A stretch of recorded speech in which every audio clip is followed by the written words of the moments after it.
Hi, my name is Brandon Reilly. I'm a privacy and data security lawyer and litigator with the law firm Manat, Phelps & Phillips. The views I'm expressing on this program are my own. They're not that of my firm. Today we're going to talk about the intersection of law and cybersecurity. This has been a hot topic. I constantly get questions from clients and colleagues, what's going on in the cybersecurity world?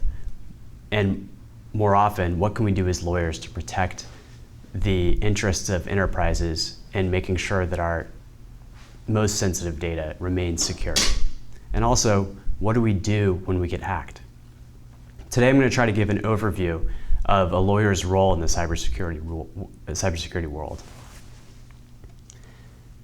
I've given this program a subhead. The formal title is A Lawyer's Primer on Cybersecurity in 2017. I've given it the subhead, Can someone please explain what is going on with the cybers? It seems like this issue has hit the front pages in a huge way in 2016, and it's only accelerating even more in 2017. So what's a lawyer to do in confronting these risks? How can a lawyer help? Unfortunately, we don't look quite as cool as this image of Neo putting on these awesome sunglasses in front of computer code. We look a little more like this, myself. I'm a litigator by training, but I work in the privacy and data security practice at my firm. What we do encompasses a bunch of areas of the law. We aim to help enterprises, companies, and other institutions manage their compliance risk with respect to cybersecurity, but also broader privacy practices. We also conduct crisis management in the event of data breaches from start to finish. And should that crisis become litigation or regulatory investigation, we assist the client in navigating those as well. I'm also a certified information privacy professional for the US private sector under the IAPP, which is the International Association of Privacy Professionals. What do I mean when I say cybersecurity?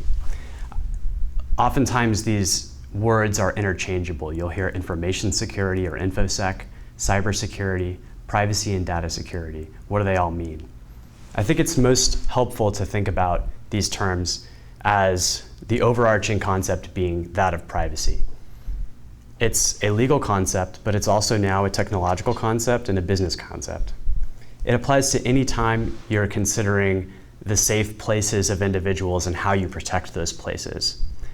A subset of privacy can be considered information security. That's the protection of any type of sensitive information. And narrower still is what I would call cybersecurity and what we're trying to talk about today. Cybersecurity is the protection of information, but mainly electronic or digitized information, and in particular, information that's networked between computers or sitting on the cloud or the internet. So what's on the agenda today? I've got 4 major items that I'd like to talk with you about. The first is, what exactly is the intersection of law and cybersecurity? What are the main sources of law that apply to institutions and individuals regarding their cybersecurity obligations? Second, what's the cybersecurity landscape in 2017? What's going on? We've very quickly come into a world where the front pages are occupied by cybersecurity issues, including the 2016 election, the most recent WannaCry ransomware attack, the Mirai attack from last year, and of course, gigantic breaches of major institutions such as Target, Home Depot, and Yahoo. Third, we'll go through the life cycle of a data breach. It's helpful for companies, even if they haven't experienced a data breach, to know what it looks like when you get hacked or when you lose sensitive information and what to expect. So I'll go through in some detail the life cycle of a data breach. And then throughout this, I'm going to try to litter in some case studies from the real world, either from a real world breach or from an actual litigation, to try to illustrate what some of this looks like. So what is the intersection of law and cybersecurity? I've identified 5 areas that provide a source for legal obligations that may relate to the security of your digital information. The first is what exists in your, if you're a lawyer working in a company, or if you're an attorney in a law firm that's counseling a company, The first source of law that you can look at is that entity's privacy policies and their disclosures. Why is this a source of law? This is the company's representations that they are making to individuals, whether it be their customers or the public at large, regarding their information practices. A privacy policy generally governs the privacy posture of the company. So it's going to be defining the data collection practices of the company, as well as data transferring, data sharing, and what the company is going to do to protect your information. It does sometimes, in a more indirect way, apply to cybersecurity itself, because a company may be making certain representations about the level of security that they're going to be applying to your sensitive information. It can become problematic if the company represents, for instance, that it has industry standard encryption or industry standard protections on its network, or perhaps that it has above industry standard measures that are protecting your information. If you make those types of representations in your privacy policy, it's going to become a duty of care that applies to that company and could become a major point in defining, for instance, a negligence cause of action in a litigation. The second area of law that directly applies to a company's cybersecurity practices are the various security standards that you might find in federal and state statutes. These tend to be very general and somewhat abstract. But for instance, the Gramm-Leach-Bliley Act, which governs financial institutions, has a rule called the Safeguards Rule. That rule broadly defines personally identifiable information as essentially any customer information that the institution gathers regarding the customer. The information security program must be comprehensive, the statute says, and it must include what it calls technical, administrative, and physical safeguards to protect that information. It has a very general language that asks that the program simply be appropriate to fit your business based on the size of the business, the information collected, and things like that. The result is a bit of an abstract concept. It's essentially what one may argue is almost a common law duty of care, or something that might just apply to industry standards. Nonetheless, these are statutory standards that are mandated by that statutory regime. Another example is the HIPAA security rule, which applies to personal health information, and it's going to apply to any medical providers, healthcare providers, as well as their business affiliates. Any business that uses, for instance, consumer reports may be subject to the FACTA disposal rule, which applies to any consumer report data. And it essentially mandates that your disposal practices be ones that are reasonable and appropriate to safeguard that information. These are just a few examples of the statutory standards that may govern your cybersecurity program. In addition to statutory standards, there are industry best practices, such as what you see from NIST or NIST, which is typically looked at as the governing body of industry protections for cybersecurity programs. The third source of law governing cybersecurity issues is statutes and laws and regulations that address a company's obligations when they've been hacked or when they've been subject to a breach or a potential breach. Many companies at this point in 2017 are familiar with these laws, unfortunately. We have no uniform federal law that governs breach notification obligations. Instead, we have a patchwork of 48 different states that have different breach notification laws. Some of them are very similar, but some are quite different. If you're a company that's been breached and you have affected individuals in all 50 states, you're going to be confronted with a patchwork of laws, and you have to figure out how to comply with all of them. In addition to the state breach notification laws, there are certain industry-specific federal statutes, such as HIPAA and GLBA for certain bank institutions, that will also dictate your breach notification obligations. If we step back and we contrast the body of law that exists in the EU for cybersecurity, The body of law that exists in the United States tends to be industry specific. There's no comprehensive law that applies to every entity across the board, at least at the federal level. The fourth source of law that may govern your cybersecurity obligations are your contractual rights, or the rights of the people that, or institutions that you've contracted with. Contract is becoming an increasingly important source of obligations in the cybersecurity world, as companies realize that their risk is increasingly defined by what's going on with their sensitive information. And as companies become increasingly dependent on vendors to carry out some of their businesses, as well as business partners that may be sharing that information, they may be a source of information.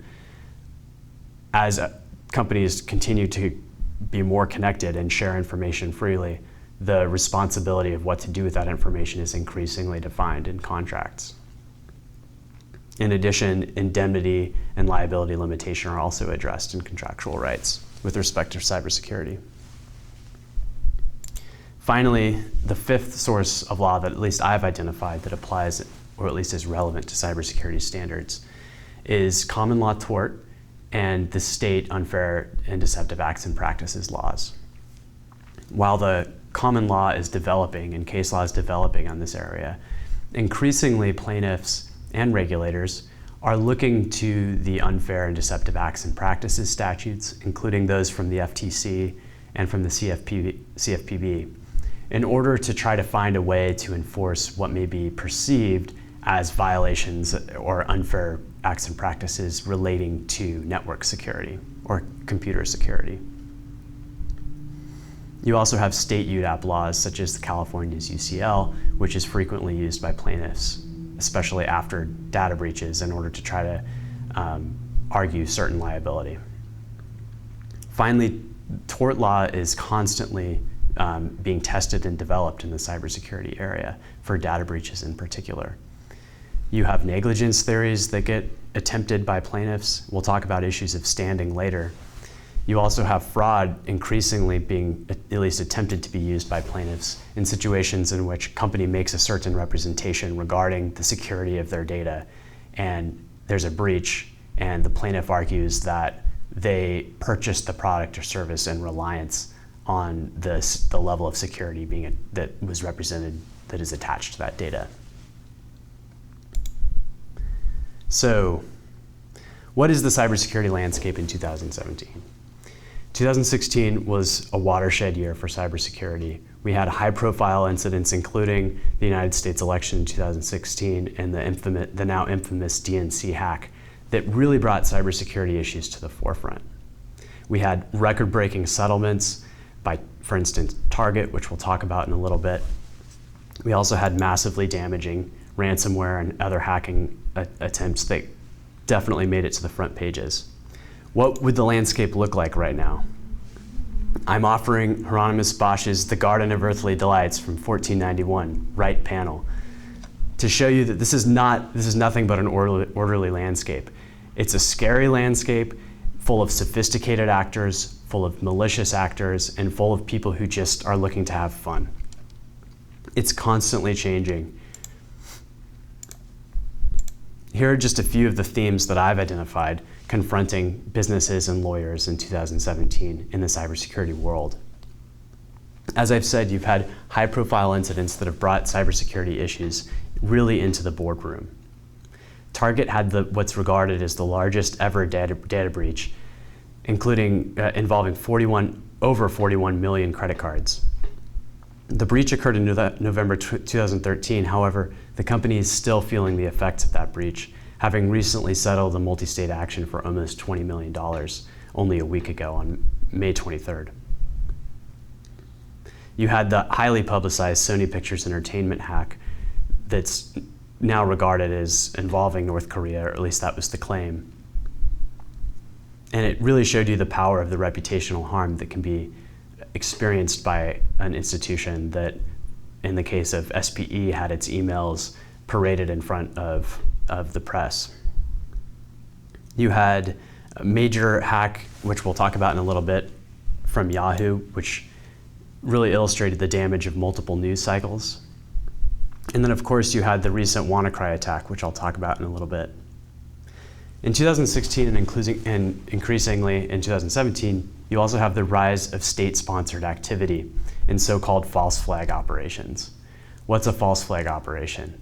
This is any hacking attempt on an institution in which the hacker tries to lay false evidence or false clues that may lead an investigator down a different path and think that the attack was conducted by someone else. The most recent example, at least according to recent reports, is that the WannaCry attack was actually conducted by a group called the Lazarus Group, which has connections to North Korea. The 2016 election attack was attributed to a hacker named Guccifer 2.0. At least that's who claimed responsibility for the attack. But he's largely regarded as either an agent of the Russian state or the Russian state itself. You also have increasing networking of computers and the rise of what we call the Internet of Things, or IoT. This only increases the stakes. If you have a wider distribution of machines that are networked, your exposure to a cybersecurity attack only increases. In addition, those machines themselves actually become a vector that, using a distributed denial of service attack, can actually use the processing power of all those machines in order to take down your system. Capabilities of an IoT attack were first aired prominently in the aftermath of the Stuxnet worm, which is regarded as having been developed by the American and Israeli governments to take down Iranian nuclear centrifuges. Last year, you had the Mirai botnet attack, which got headlines because it used things like baby monitors and cameras in order to overwhelm systems. That attack took down Amazon, CNN, Netflix, the New York Times, PayPal, and a bunch of other internet and facing companies. In 2017, you also have cloud computing reaching what I call maturity. You have increasingly enterprises shifting their content, or at least their most sensitive content, onto cloud platforms. This is particularly useful for small and mid-sized companies that wish to simply outsource the processing capability and the storage capability of for their content, but also, in essence, outsourcing their cyber defense capabilities. However, the detriment of this is that increasingly the responsibility for the security of that content doesn't shift to the managed service provider or the cloud platform. Rather, the contract specifies that all risk stays with the content owner, and the third-party cloud provider or whoever else is simply is not responsible for anything. We also see an increasing gulf in the capabilities between what are regarded as the big three cloud platforms, Amazon Web Services, Microsoft, and Google, and then other cloud providers. Because of the economies of scale, the capabilities between those big three and the others are only widening. But the result is a cheaper cybersecurity tool for all, particularly, as I said, for smaller enterprises. In 2017, we also continue to see rapid advancements in machine learning and artificial intelligence, which are being used in very interesting ways in the antivirus world and other threat detection software in order to recognize attacks. Finally, in 2017 and continuing, we have record-breaking settlements such as the Target data breach. Very quickly, I get a lot of questions about WannaCry, as this is a recent development. And I'll go over what exactly it is. It's a ransomware crypto worm that first appeared in mid-May. Within 1 week, it infected more than 230,000 computers in over 150 countries. What did I say? Ransomware crypto worm. What does that mean? It's malware that was distributed, and what it's capable of doing is locking down your machine, encrypting everything, and then it asks for money in order to unencrypt it. What's interesting about this attack is the malware is actually not that sophisticated.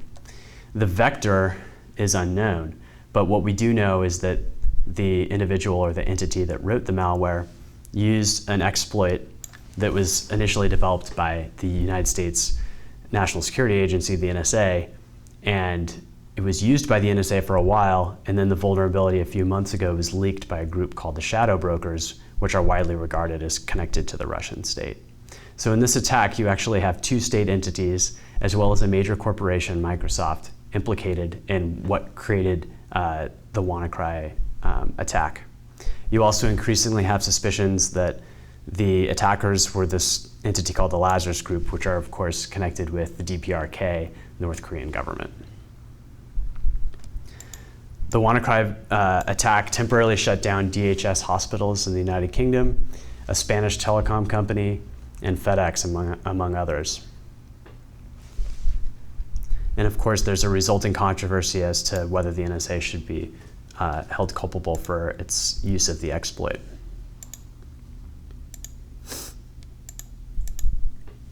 Now I'd like to walk through the life cycle of the data breach. What happens when you get hacked? How do you detect it? And what do you have to do after you detect it? On this slide, I've identified 6 stages that I've broken up a data breach life cycle. It's important for a company to identify these stages and think in advance what it's going to do in each of them. For instance, in the first stage, detection, you should be thinking about litigation. You should be thinking about managing risk, the decisions that you make when you're first detecting an attack. You should be thinking about how that's going to look in a litigation posture. This is where attorneys can be incredibly useful. In particular, litigators can foresee arguments by plaintiffs, and they can protect information that's being distributed amongst the company under the veil of the attorney-client privilege or attorney work product. What are the 6 stages that I've identified?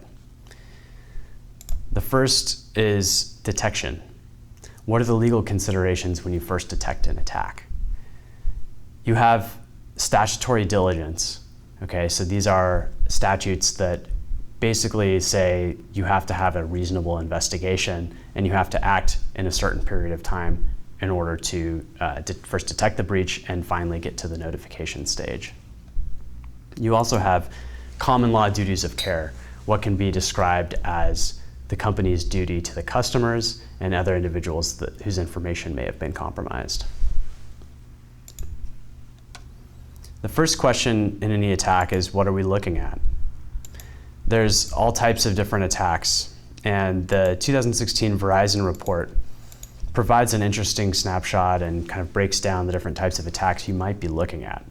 By far and away, the most common type of attack is insider and privilege misuse. What this is anytime you have either an internal employee or someone from the outside using an employee's privileges, so their password, their username, their credentials, in order to steal information or conduct some other type of attack. It's any unauthorized use of entity resources. These types of attacks are the hardest to detect because by nature, if you have someone's credentials, you're able to get past an institution's firewall protections, its perimeter defenses, and you're in the system.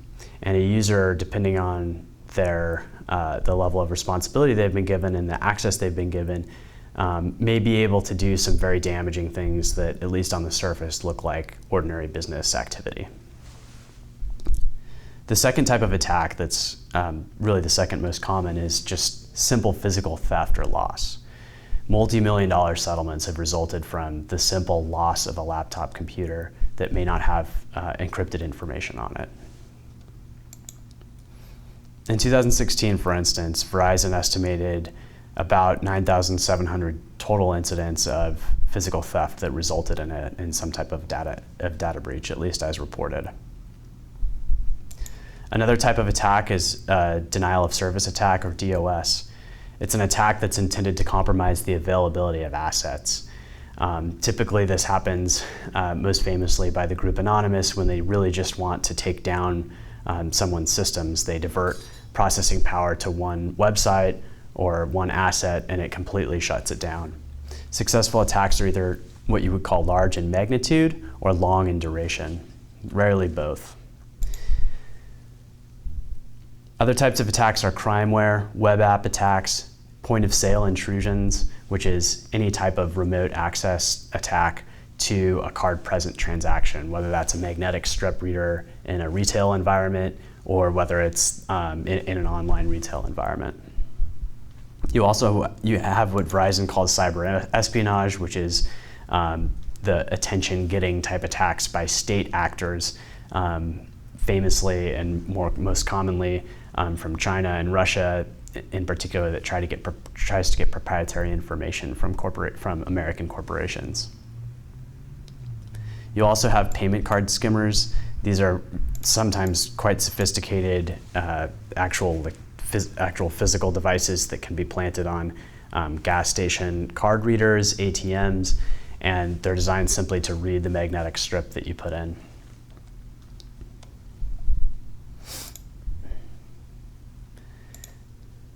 During this detection phase, the question is also who did this to us? It's best visualized as it can be internal, it can be external, it can come from a partner, it can be a collusion of all of them, or most frequently it's simply unknown. On the next slide, I'm providing a first case study of what happened to Target. And I think that this provides a good illustration of the fact that an enterprise is only as strong really as its weakest link. And oftentimes that might be a business partner and not the enterprise itself. What happened in the Target breach was what people call a birth and rebirth scenario. So you have essentially one attack that results in some type of acquisition of information, and then maybe nothing happens, and a good amount of time may pass. And then you have a second incident using at least some of the information that was acquired in the first attack to actually carry out the damaging compromise. Because of the difference in time and sometimes the difference in actual actor undertaking the attack, this can be very hard to track and very hard to connect the dots between the two different attacks. What happened to Target is that they were using, of course, a ton of different vendors. They had an HVAC vendor located in Pennsylvania that simply for purposes of electronic billing, contract submissions, and project management had the ability to connect to Target's electronic network and computer network simply to carry out those functions. There was an attack through a phishing email on an individual in that vendor in Pennsylvania that was successful. So you had an individual at the vendor click on a scam phishing email, click a link, which resulted in the attackers accessing the vendor's computerized system. They were then able to use the credentials that had been provided to the vendor in order to get into Target's system. At a subsequent time, what was discovered as the actual breach was malware installed on Target's system that was directly on the Target network that was at point-of-sale devices, so the magnetic strip machines and Target's retail locations.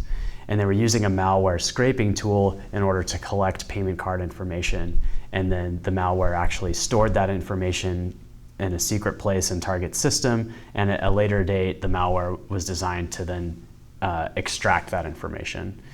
Well, at the extraction point, Target's 24/7 monitoring team was able to detect the data transfer, and that's when they knew something was going on.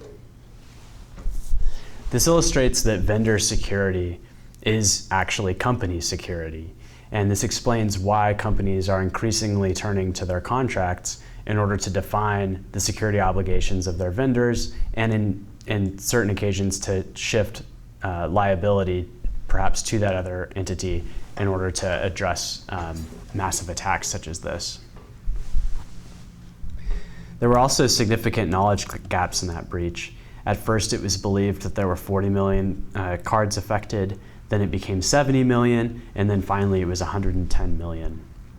The importance of a coordinated breach investigation is that the company understands as fully as it can the scope of the breach the first time before notification, so that there aren't these additional stages in which the company has to notify the public, and they're simply introducing themselves back into the news cycle again and again.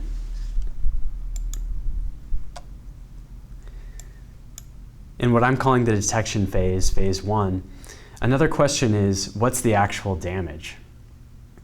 Most often we think of the damage from a data breach being the loss of confidentiality. So anytime you're taking sensitive information that was once protected and you're rendering it somehow disclosed and unprotected. But that's just one way that a data breach can affect your assets.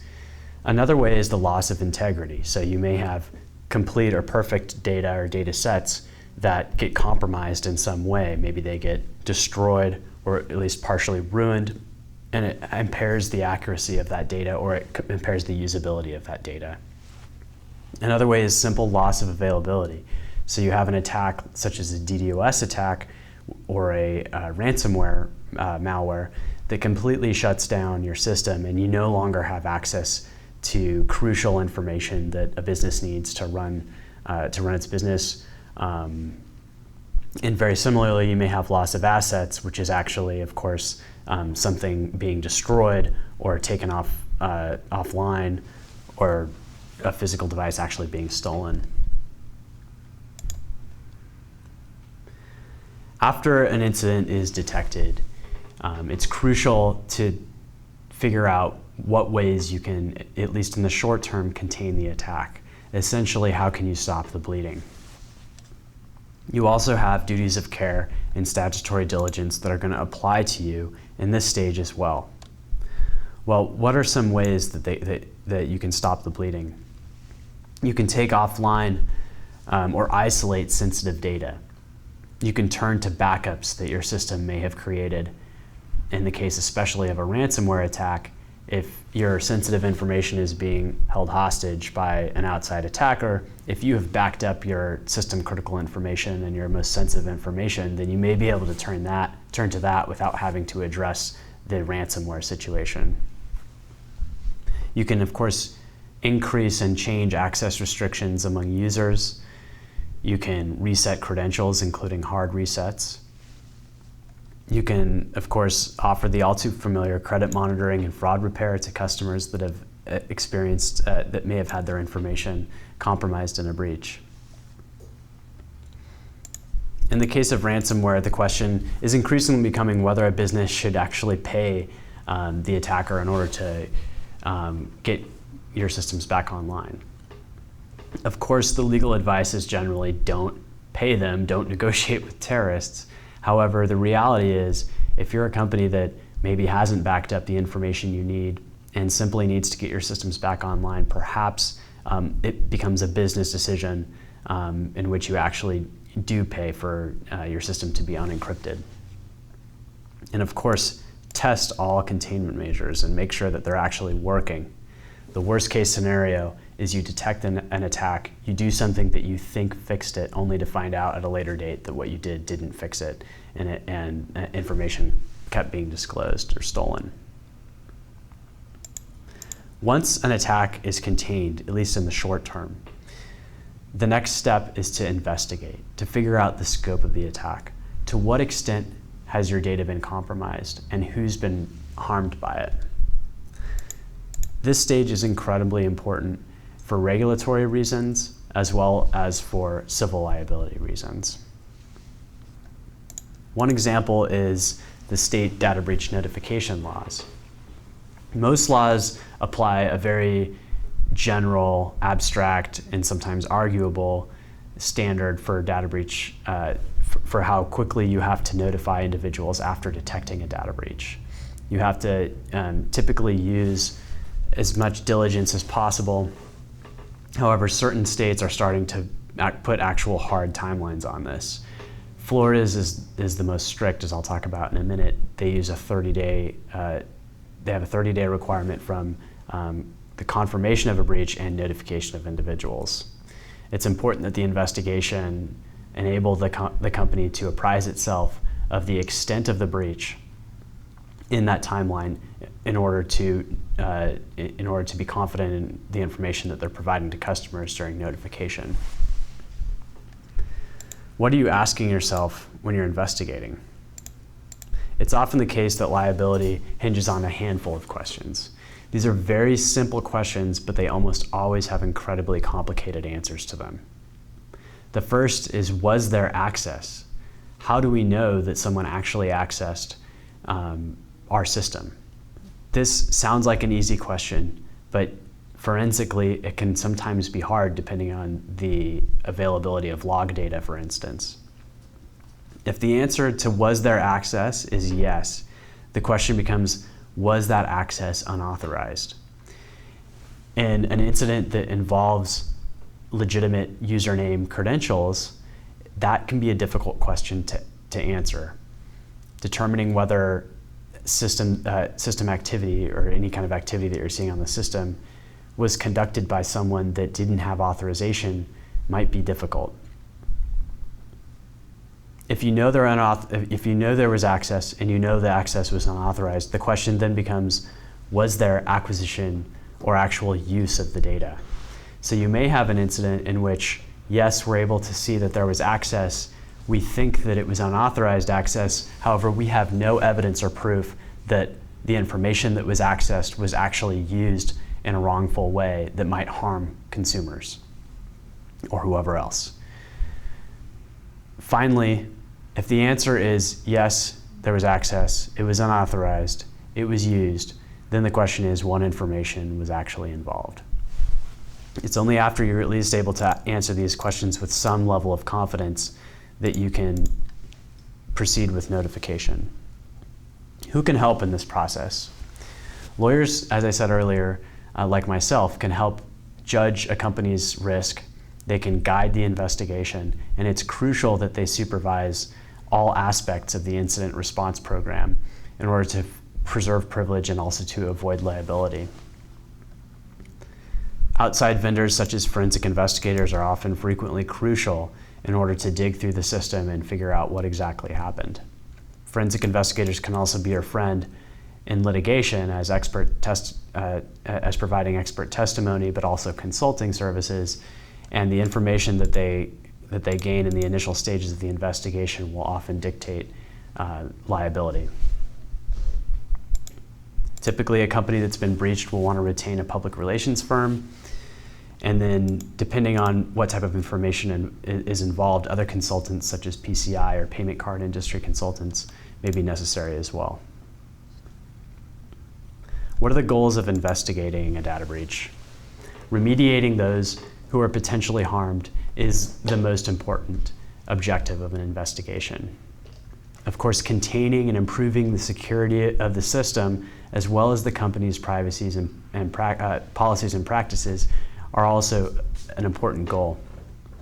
It may be that the company needs to conduct an investigation in order to fulfill contractual obligations. Of course, they need to mitigate litigation risk, and similarly, they need to make sure they're preserving evidence. One example coming from Yahoo of the serious reputational damage that can happen from the investigation alone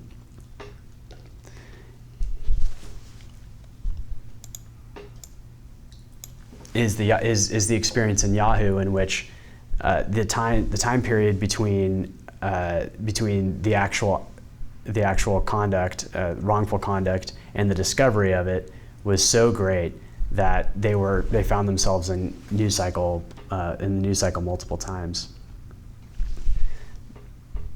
That breach is also important because what it does reflect is the importance of continuity. There were reports of frequent turnover between the years of 2014 and 2016.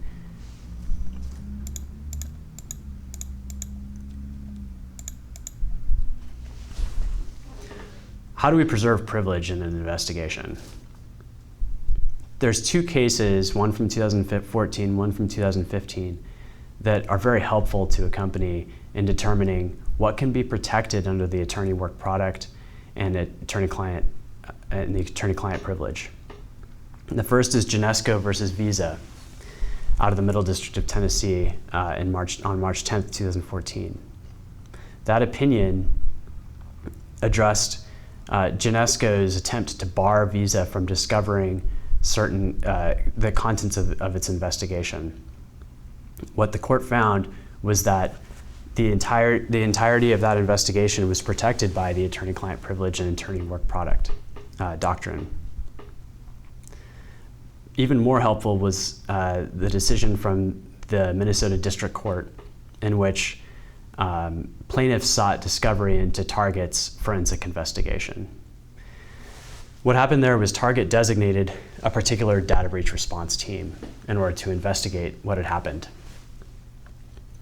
Target objected to the discovery of the contents of that investigation based on attorney-client privilege and attorney work product. They said that their task force, because it included lawyers and in addition to the forensic examiners, was protected under those doctrines. Well, an interesting thing here is the plaintiffs argued that because Target's argument was that this was to prevent or to at least mitigate in the anticipation liability in the anticipation of litigation, the plaintiffs turned around and they argued that even if there was not a threat of litigation, that the company would have had to conduct this investigation anyway.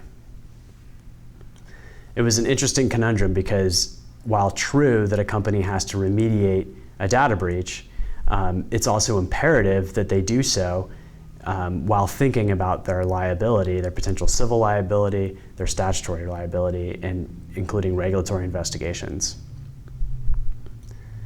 Target countered with kind of an interesting counter that's become really the recommended framework for these types of investigations.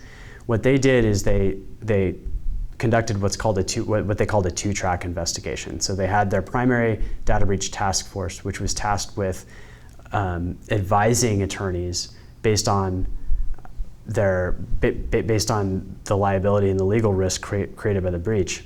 And then you had a parallel task force that was tasked with simply remediating the breach and making sure that the institution's cybersecurity protections were in place. What the district court found was that the primary investigation, where the primary goal was litigation mitigation, that was protected under the attorney-client privilege. Now, one item to note is that the court did find that communications to the board of directors, at least certain of those communications, focused enough on business-related interests in order to be discoverable. So that was a slight caveat in that opinion.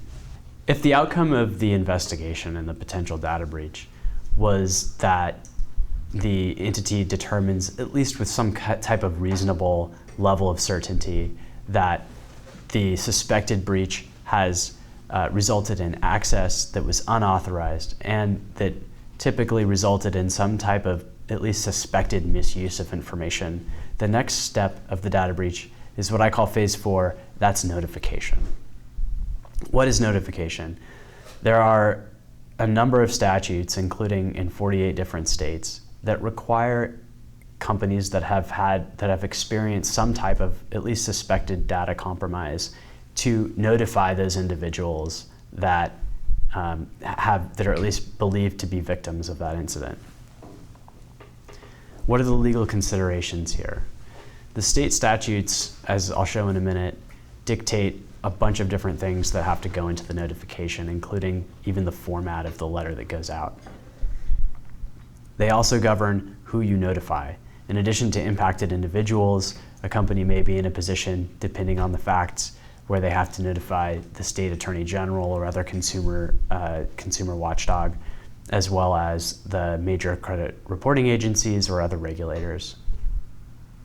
Most contracts now also will address notification obligations between the two contractees. So if you have a vendor and they provided potentially sensitive information to you and you believe that that information may have been the subject of a breach, typically there'll be some type of contractual duty to notify that vendor, sometimes in a certain amount of days, and sometimes you have to provide a certain types of information depending on what the contract says. What do the breach notification laws say? On this slide, I've identified the different types of breach notification laws. As I said earlier, there's not a federal omnibus law for data breach notification. Instead, there are some industry-specific laws that may apply to your business depending on what industry it's in. One example is the Gramm-Leach-Bliley Act, which broadly applies to financial institutions. However, the breach notification obligations in that statute, those guidelines are only set forth by the prudential regulators. So these are the banking regulators, such as the OCC, the FDC, and the Federal Reserve Board. You also have the High-Tech Act, which is a part of HIPAA that also does govern some breach obligations. If you're a federal agency, the OMB has breach statutes, but by and large, the most likely applicable statutes are those set forth by the individual states. Currently, there are 48 different state statutes in addition to the District of Columbia and Puerto Rico that apply to your obligations if you've been compromised. Most of these apply generally, so it doesn't matter what type of institution or company you are. If you've been breached under the definition of what they call a breach, you have to notify individuals in that state. There are some industry-specific state laws, such as that from the New York Department of Financial Services, that may apply to you depending on what your business does. There are also some state laws that are what you might consider content-specific. So these are laws like California's law governing Social Security numbers, or laws that may apply specifically to, for instance, payroll information. What do the state laws generally say? Each of them are different, but they all follow kind of major components. So all of them will define what they call a data breach or a data compromise. Those definitions, unfortunately for businesses, do vary quite a bit.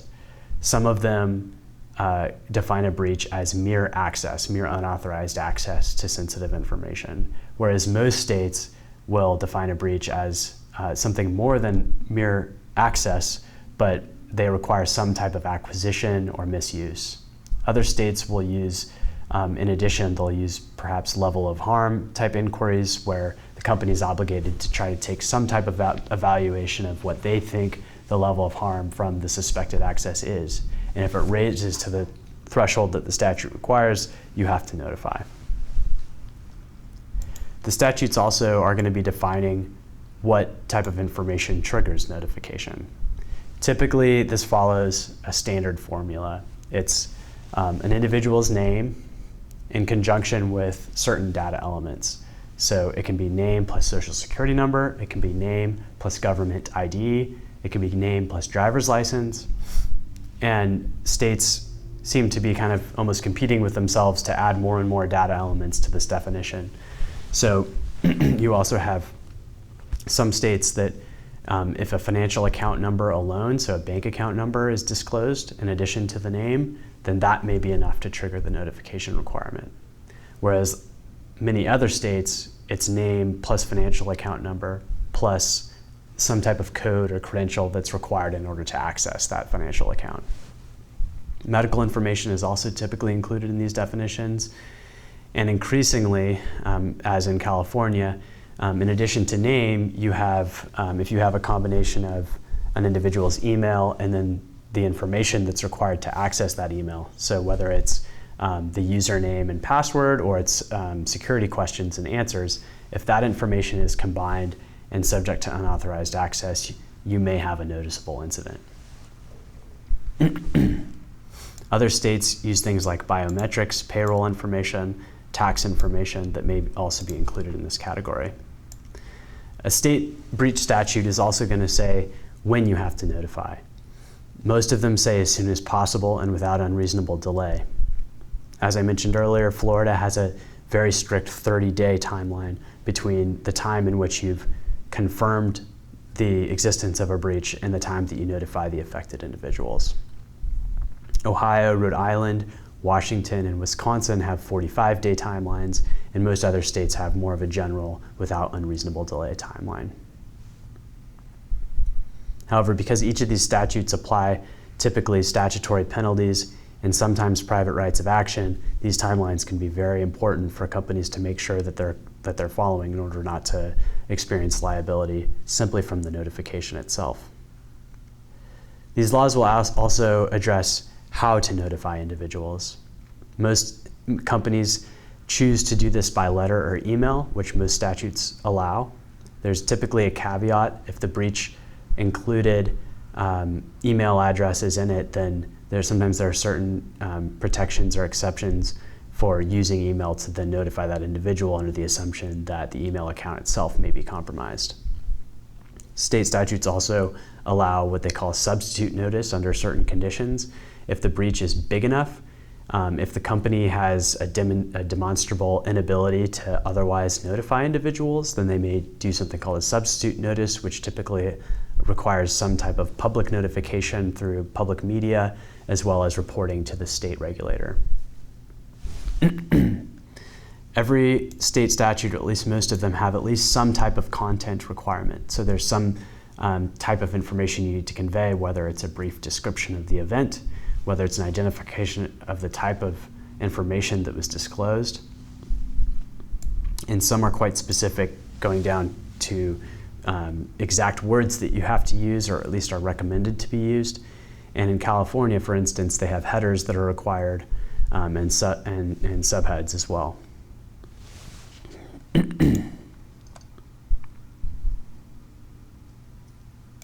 What I'm calling phase 5 of data breach is the remediation phase.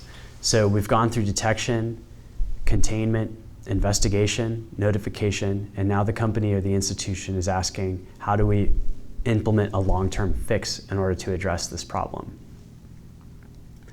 There are many different things, I've only identified a few here, that a company can do to make sure that it at least prevents something like this from happening again. These can include employee training, structural or architectural changes in the network system or the physical layout of your facility. Reevaluating privileges and access information is crucial, typically because a lot of these breaches involve misappropriated credentials. And oftentimes, if a company isn't monitoring their privilege structure, they may have situations in which employees have access to a far greater amount of information than they need to conduct their day-to-day business. Sophisticated attacks can be prevented by easy fixes. A good illustration of this is the JP Morgan Chase breach. This was a concerted and targeted effort that occurred over a number of weeks. There was evidence of meticulous mapping of Chase's applications and programs in order to discover vulnerabilities that they could exploit later. The hackers were ultimately able to reach over 90 different servers and reach the highest level of administrative privilege in one of the, what you might imagine, one of the biggest, obviously the biggest financial institution. There was, of course, a lack of profit motive in that one, but the lesson is that even the most sophisticated attack, there was evidence that there could have been an easy fix.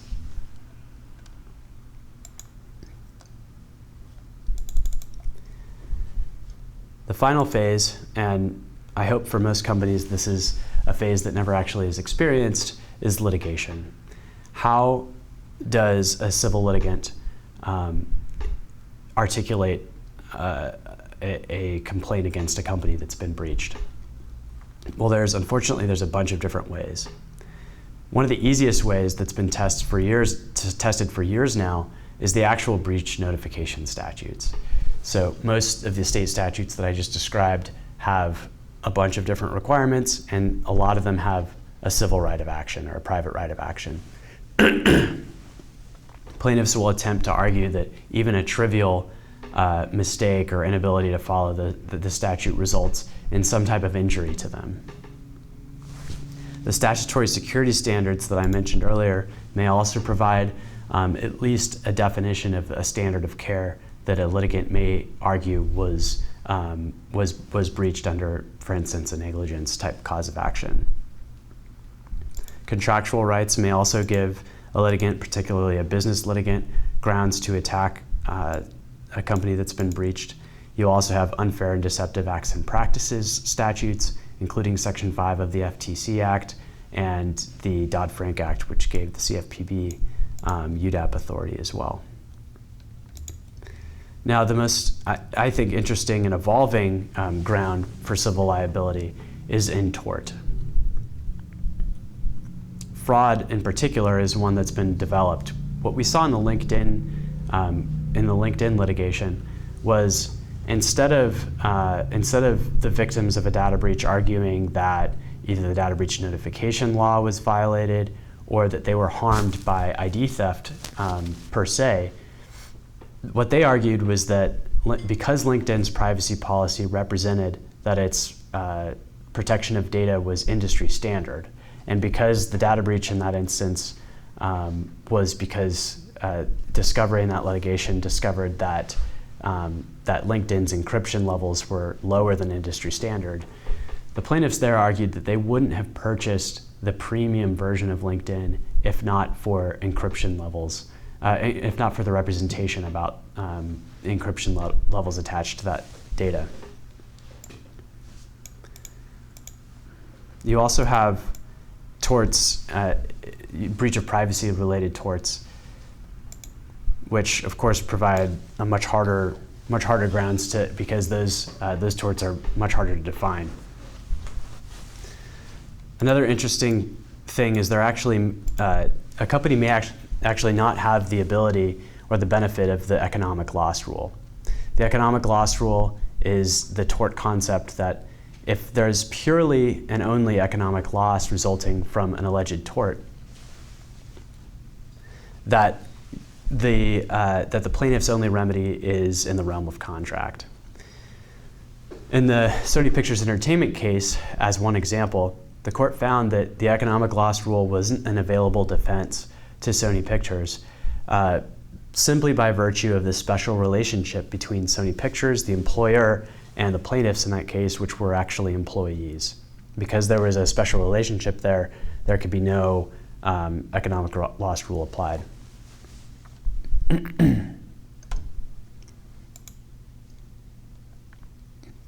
Now, as I said before, alleged misrepresentations can carry the case. We saw this also in the Sony Gaming Network's litigation. In 2011, Sony's video gaming network was breached. The suspected hackers entered by taking over a PC of a system administrator on the Sony network. That administrator had rights to the sensitive customer information of Sony Gaming's customer base. It's believed to have been accessed through a successful phishing email. There were 18 individual cases that were centralized into a multi-district litigation located in the Southern District of California. The plaintiffs there argued a panoply of different damages theories, including the loss of what they called the unencumbered use of passwords, so the gaming customers' use of their own password, the increased risk of identity theft, which is a common allegation. They alleged that they were damaged simply because their passwords were disclosed without their consent. They alleged that they were unable to access the gaming network and thereby experienced injury. And then they alleged that certain network applications and products were rendered worthless, and they also alleged that their actual console, at least the resale value, diminished in value due to the security failures. On motion to dismiss, the court allowed in 2014 the multi-state action to proceed on certain theories. That theory specifically was that Sony made misrepresentations or omissions regarding its network security prior to plaintiffs' purchase. So the theory depended on plaintiffs being able to argue that they purchased Sony Gaming's products, the video gaming network, at least partially on the expectation that their data would be securely protected. Other theories based on negligent misrepresentation, and certain unfair and deceptive acts and practices laws were thrown out. Well, simply by virtue of that ruling on motion to dismiss, the parties settled for $15 million in reimbursement of documented and unreimbursed identity theft related charges. And then in addition, over $1 million capped at the cost for notice and class administration, as well as almost $3 million in attorney's fees and costs.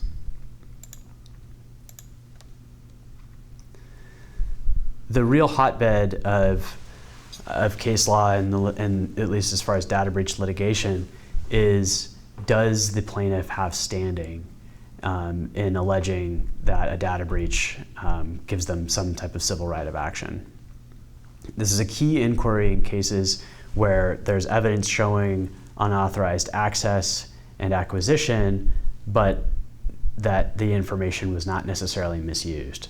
So most data breaches do follow the profile of there having been some indication that, for instance, credit card information was stolen, however, an absence of evidence that the specific information was used for identity theft.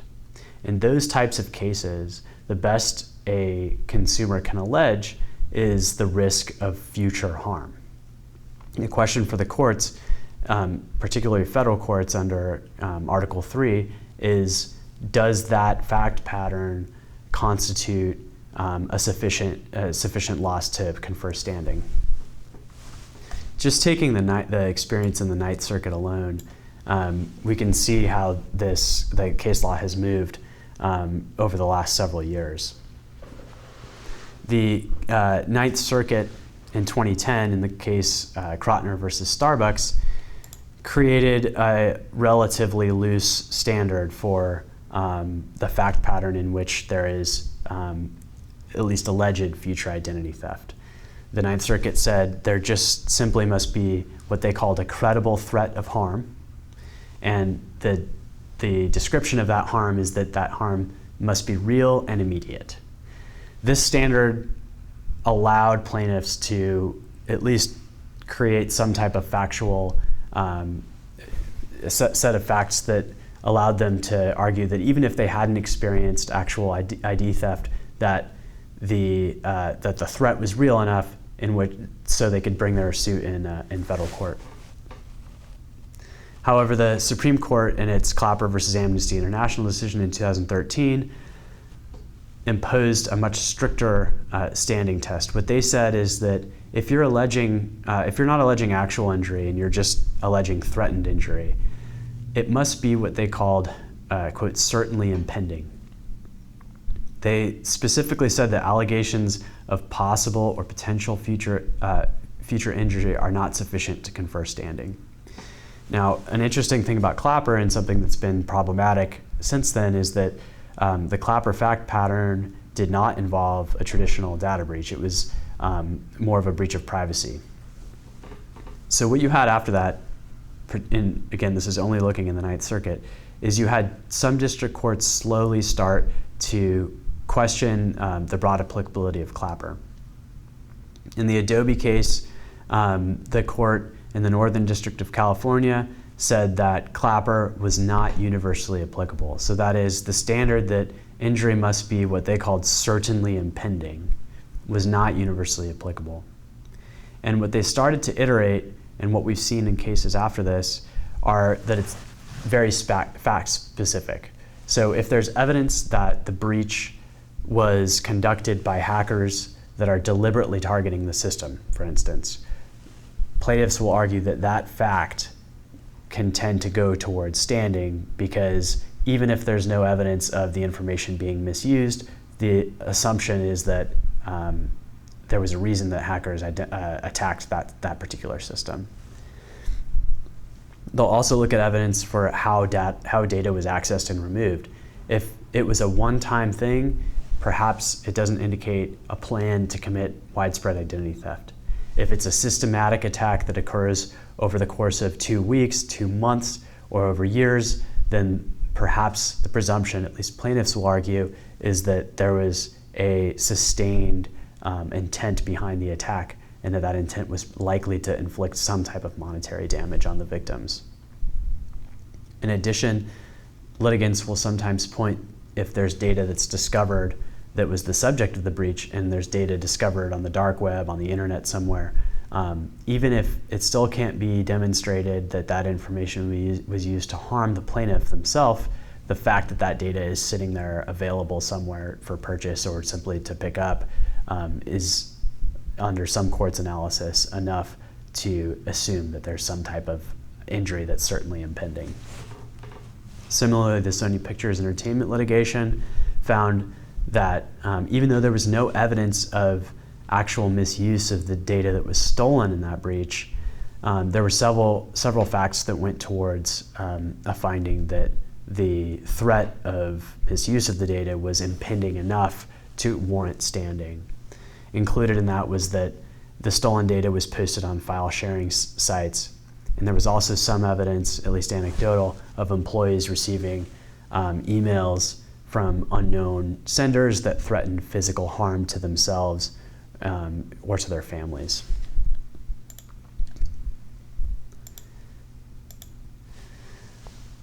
In addition to standing, and very similarly, is the evolving case law around Spokio, which is the Supreme Court decision from last year. That decision found that a statutory violation of a law must be what they said de facto and must actually exist. How does that apply in the data breach litigation context? Well, we don't fully know. What I will say is the importance of forensics forensic examination becomes all the more important.